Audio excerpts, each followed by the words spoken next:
ওই দে মেলা মানুষে বলে না মিয়া মানুষের শত্রু, কোনটিও না কোনটিও যায় কথাটা কিন্তু ঠিকই। যেমন ধরো এই শাশুড়ের আর হামাগের মধ্যে, মানে বউ শাশুড়ের মধ্যে এই বউয়েরাই কিন্তু শাশুড়ের শত্রু, শাশুড়েরাই কিন্তু বউয়ের শত্রু, মানে মিয়া মানুষের শত্রু। এখন হামাগের শাশুড়ের একটাই কমন ডায়লগ, ওরে বাবা আমরা হামাগের সময় কত অন্যায় সহ্য করেছি, এত কিছু মুখ মুজা মারালিছি, তোরা তো তার 1% মারাইতে পারবো না। এখন আমার কথা যা হলো, আমি ওই 1% কেন সহ্য করবো? আপনার সময় আপনি মুখ খুলতে পারেননি, প্রতিবাদ করতে পারেননি, সেটা আপনার ব্যর্থতা। আপনার সাথে যা হয়েছে, অন্যায় হয়েছে, ভুল হয়েছে, তার মানে তো এটা লয় যে আমি বাবা মুখ মুজা সহ্য করে লিমু। মানে এটা এক অদ্ভুত নিয়ম যে আমার সাথে যা হয়েছে আমার বেটার বউয়ের সাথেও তাই হতে হবে। মানে আমাদের শাশুড়েরা তাদের সাথে যা যা অন্যায় করেছে, ওই আমাদের শাশুড়েরা আমাদের উপরে এসে সেই অন্যায়টাই করবে। মানে বাড়িতে হয়তো আপনাদের ইচ্ছার কোনো দাম দেওয়া হয়নি, আপনাদের কথার কোনো মূল্য দেওয়া হয়নি, কোনো দাম দেওয়া হয়নি, সেটা কেউ জানে না যে আপনি কি চান, আপনাকে কেউ ঘুরতে লে যায়নি, কিন্তু তার মানে তো এটা লয় যে তার সমান অত্যাচার আপনি আপনার বৌমা করবেন। আচ্ছা আপনার কি কোনোদিনও মনে হয়নি আমার সাথে যে অন্যায় হয়েছে সেই একই ব্যবহার আমার বৌমার সাথে আর করবো না?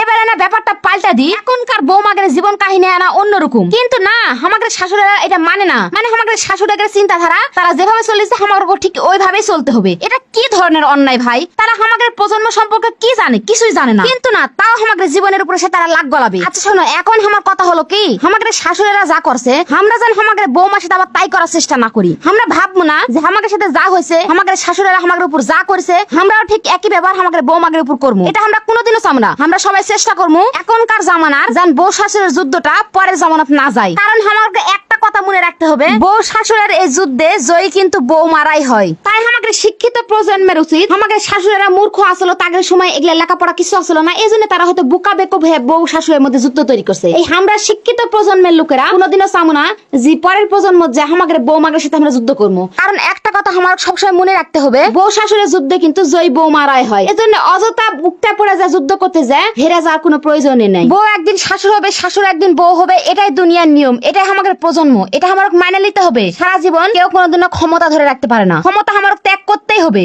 অতএব মান সম্মান থাকতে নিজের ইচ্ছায় সুন্দরভাবে সুন্দর পরিবেশে রাজত্ব ত্যাগ করাই উত্তম।